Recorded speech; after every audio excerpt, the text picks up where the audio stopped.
News બુલેટિનમાં આપનું સ્વાગત છે। હું છું પંકજ શર્મા। શરૂઆત મહત્વપૂર્ણ ખબરથી કરીશું। સમાચાર આવી રહ્યા છે અરવલ્લીથી। અરવલ્લી જિલ્લામાં વરસાદી માહોલ જામ્યો છે। બાયડમાં બપોર બાદ ધોધમાર વરસાદ પડ્યો। 1 કલાકમાં 1 ઇંચથી વધુ વરસાદ થયો। બાયડ ખેડા હાઈવે પર પાણી ભરાવાના શરૂ થયા છે। તસવીરોમાં જોઈ શકાય છે ઉત્તર ગુજરાતમાં અનેક વિસ્તારોમાં વરસાદે જમાવટ કરી છે। લાંબા વિરામ બાદ ઉત્તર ગુજરાતમાં મેઘમહેર થઈ છે। અરવલ્લી અને બાયડ વિસ્તારમાં વરસાદ ધોધમાર પડ્યો છે, જેના પગલે મુખ્ય જે રસ્તાઓ છે ત્યાં પાણી ભરાવાના શરૂ થયા છે। 1 કલાકમાં 1 ઇંચ જેટલો વરસાદ નોંધાયો છે અને તેના પગલે રસ્તાઓ પર પાણી ભરાઈ ગયા। હવે બાયડ અને ખેડા હાઈવેની આ તસવીર છે, જેમાં તમે જોઈ શકો છો કે હાલ 1 ઇંચ વરસાદમાં જ રસ્તાઓની આ પ્રકારની હાલત છે। અહીંયા પાણી ભરાઈ ગયા છે અને વાહન ચાલકોને હાલાકીનો સામનો કરવો પડી રહ્યો છે। જો કે આ વરસાદને લઈ ખેડૂતો ખૂબ જ હર્ષની લાગણી અનુભવી રહ્યા છે, કારણ કે ખેડૂત માટે આ વરસાદ જે છે એ કાચા સોના સમાન છે।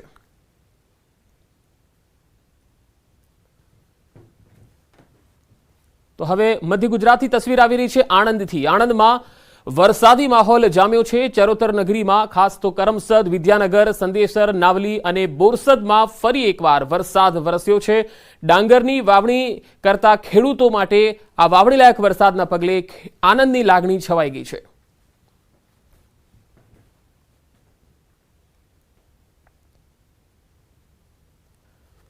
તો દક્ષિણ ગુજરાતમાં સુરતમાં પણ લાંબા સમયના વિરામ બાદ હવે વરસાદી માહોલ જામ્યો છે। ઉમરપાડામાં સતત વરસાદથી નદીઓમાં પાણીની આવક વધી છે। ઉમરપાડાથી પસાર થતી મધુવન નદીમાં નવા નીર આવ્યા। વરસાદી પાણી આવતા નદી પરનો ચેકડેમ ઓવરફ્લો થઈ ગયો છે। ચેકડેમ છલકાતા આહલાદક દ્રશ્યો સર્જાયા। ઉમરપાડા તાલુકામાં કાળા ડિબાંગ વાદળો સાથે વરસાદે જમાવટ કરી છે। નર્મદા ડેમમાં પાણીની સપાટીમાં છેલ્લા 24 કલાકમાં ધરખમ વધારો થયો છે। છેલ્લા 24 કલાકમાં પાણીની સપાટી 2.83 મીટર વધી ગઈ છે। ઉપરવાસમાંથી 3,93,000 ક્યુસેક પાણીની આવક થઈ છે। નર્મદા ડેમ 80% ભરાઈ ગયો છે। રિવરબેડ પાવર હાઉસમાંથી 43,332 ક્યુસેક પાણી નદીમાં છોડાઈ રહ્યું છે। કેનાલ હેડ પાવર હાઉસમાંથી 15,121 ક્યુસેક પાણી છોડાઈ રહ્યું છે। નર્મદા ડેમની સપાટી સિઝનમાં પહેલીવાર 132.80 મીટર પર પહોંચી ગઈ છે। ડેમની મહત્તમ સપાટી 138.68 મીટર છે। તો 5 ગેટ ખુલી 1 લાખ ક્યુસેક પાણી આવતીકાલથી છોડવામાં આવનાર છે। નર્મદા ભરૂચ કાંઠાના ગામોને પણ સૂચના આપવામાં આવી છે, કારણ કે નર્મદા ડેમમાં સપાટીમાં વધારો થઈ રહ્યો છે। ઉપરવાસમાંથી જે પાણી આવી રહ્યું છે તેમાંથી પણ આ નર્મદા ડેમમાં નવા નીરની આવક વધી રહી છે।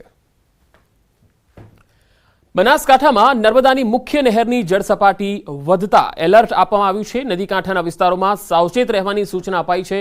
બનાસ અને ખારી નદી પટ પરના ગામોમાં એલર્ટ અપાયું છે। કેનાલો અને નદીઓના પાણી છોડાય તેવી શક્યતા છે। સરદાર સરોવરની જળ સપાટી વધવાથી આ એલર્ટ આપવામાં આવ્યું છે। મામલતદારે સંભવિત અસરગ્રસ્ત ગ્રામ પંચાયતોને સૂચના આપી છે। ઉકાઈ ડેમની જળ સપાટીમાં વધારો થયો છે। તાપી જિલ્લાના ઉકાઈ ડેમની જળ સપાટી 334.89 ફૂટ પર પહોંચી છે। ડેમમાં હાલ 60,448 ક્યુસેક પાણીની આવક નોંધાઈ છે। ડેમના 22 દરવાજા પૈકી 4 દરવાજા 4 ફૂટ સુધી ખોલી 46,000 ક્યુસેક પાણી તાપી નદીમાં છોડાઈ રહ્યું છે। ઉકાઈ ડેમમાંથી તાપી નદીમાં પાણી છોડાતા નીચાણવાળા વિસ્તારોને એલર્ટ આપવામાં આવ્યા છે। ઉકાઈ ડેમનું રૂલ લેવલ 335 ફૂટ છે, જ્યારે ડેમની ભયજનક સપાટી 345 ફૂટ છે।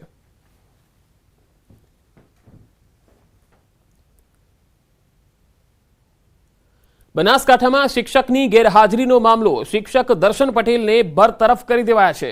ઉચપા પ્રાથમિક શાળામાં ફરજ બજાવતા હતા।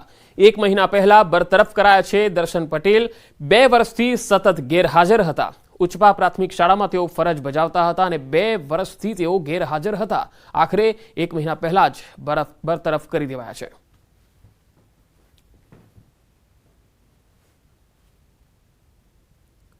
કચ્છ જિલ્લામાં શિક્ષણ વિભાગની ગંભીર બેદરકારીનો કિસ્સો સામે આવ્યો। શ્રીસ્વા ગામની પ્રાથમિક શાળાની શિક્ષિકા 3 વર્ષથી સતત અનિયમિત અને ગેરહાજર રહે છે। નીતા ડી પટેલ નામની આ શિક્ષિકા ઈચ્છા થાય ત્યારે આવે અને ઈચ્છા થાય ત્યારે ચાલી જાય। તેના કારણે બાળકોના ભણતર પર ખરાબ અસર પડી રહી છે। બાળકોના ઉજ્જવળ ભવિષ્ય સાથે ચેડા થઈ રહ્યા છે। શિક્ષકની મનમાનીને લઈ અનેક વાલીઓએ રજૂઆત કરી, છતાં કોઈ જ નિરાકરણ આવ્યું નથી। શિક્ષિકાની ગેરહાજરી અંગે ઉચ્ચ શિક્ષણ અધિકારી સુધી વાલીઓએ લેખિત રજૂઆત કરી। એક તરફ કચ્છમાં શાળામાં શિક્ષકોની ઘટ છે અને બીજી તરફ શિક્ષક વર્ષોથી સ્કૂલે જ નથી આવી રહ્યા. શિક્ષિત ગુજરાત અને દીક્ષિત ગુજરાતની માત્ર વાતો થતી હોય એવું લાગે. 20, 21 અને 22માં એ બેનને જિલ્લા કક્ષાએ એમને રૂબરૂ બોલાવવામાં આવ્યા હતા અને તેમને નોટિસ પાઠવી એમને ઠપકો પણ આપવામાં આવ્યો છે. પણ હજી સુધી બેનના વ્યવહારમાં કાંઈ ફેર પડ્યો નથી. બેન છે એ મહિનામાં સમજી લો કે એમની 10 થી 12 મારે કપાત કરવી પડે. સુરતમાં કતાર ગામના નગરસેવકની મનપાને ફરિયાદ. વોર્ડ નંબર 7ના નરેન્દ્ર પાંડવે કમિશનરને રજૂઆત કરી. મનપાના રિઝર્વેશન પ્લોટો પર બેફામ દબાણો થયા. અધિકારીઓની મિલીભગતથી દબાણ થતું હોવાની આ ફરિયાદ થતી. ખાનગી માલિકોના દબાણો હટાવી કબજો ન મેળવાતો હોવાનો દાવો થઈ રહ્યો છે. મનપાની કરોડોની જગ્યાઓ ખાનગી માલિકો કરી રહ્યા છે ઉપયોગ. આડેધડ શેડ બાંધી દેવામાં આવતા અધિકારીઓની મિલીભગતના આક્ષેપ થયા. ભ્રષ્ટ અધિકારીઓ સામે કાર્યવાહી કરવા નગરસેવકની આ ફરિયાદ છે. અમુક કબજા તો એવા છે કે સુરત મહાનગરપાલિકાની જગ્યાઓમાં આપ જોઈ શકો તો શેડ બની ગયા છે. કતારગામ ઝોનમાં વારંવાર રજૂઆત કરી છે. પ્રાઇવેટ મિલકતમાં કરતા એમાં મને કોઈ વાંધો નથી, પણ અધિકારીને શું દેખાતું નથી કે જ્યારે આ શેડ બનતા હોય ત્યારે જે કંઈ નુકસાન થઈ રહ્યું છે નાના માણસને પહેલેથી કહેવું પડશે ભાઈ રિઝર્વેશનવાળી જગ્યા છે, આપ શેડ નહીં બનાવો. એક સાઈડ અધિકારી જ બનાવવા દે છે ને એક સાઈડ એનો ગેરઉપયોગ કરી રહ્યા છે ને એ જ પાછા ડિમોલેશન કરવા જાય છે. એટલે કમિશનર સાહેબને મેં રજૂઆત કરી છે. રાજકોટમાં કેન્દ્રીય આરોગ્ય મંત્રી એમ્સની મુલાકાતે પહોંચ્યા. જેપી નડ્ડાએ રાજકોટ એમ્સની મુલાકાત લીધી. હાલ એમ્સમાં 1000 જેટલા ઓપીડી. ગુજરાતની આ પહેલી રાજકોટની એમ્સ છે જ્યાં VRDL લેબ શરૂ કરાઈ છે. કેન્દ્રીય આરોગ્ય મંત્રી જેપી નડ્ડાએ વાયરસ રિસર્ચ એન્ડ ડાયગ્નોસ્ટિક લેબનું લોકાર્પણ કર્યું. એમ્સ હોસ્પિટલ ખાતે ચાલી રહેલી કામગીરી અંગે માહિતી મેળવી. દર્દીઓને મળી રહેલી આરોગ્યલક્ષી સુવિધાઓ અંગે પણ માહિતી મેળવી હતી. પીએમ મોદીએ એમ્સનું લોકાર્પણ કર્યું હતું. पूरा हो सके इस बात का प्रयास है और आप सब लोग जो मीडिया के हैं उनसे भी मैं निवेदन करूंगा कि इसको हाई क्वालिटी सर्विस बनाने के लिए हम हाई क्वालिटी की फैकल्टी भी ला रहे हैं. फैकल्टी लाने में समय भी लगता है, उसमें भी आपको हमारे साथ सहयोग करना पड़ेगा. इसलिए आपका पूरा सहयोग मिलेगा ऐसा मैं मानता हूं. मेरे वक्तव्य के प्रारंभ में मुझे कुछ आपके बारे में सुनने को मिला. आप सब लोग थोड़े तकलीफ में थे, उसके लिए मैं क्षमा याचना मांगूंगा क्योंकि मैंने अपने तरफ से कोई कार्यक्रम रखा नहीं था और जिन्होंने रखा है मैं तो सिर्फ इस कार्यक्रम में आया हूं. लेकिन फिर भी इसके लिए क्षमा प्रार्थी हूं. आप जरूर इसको मेरी क्षमा को मान लेंगे ऐसा मैं मानता हूं. आपने मेरी बात सुनी, बहुत बहुत धन्यवाद.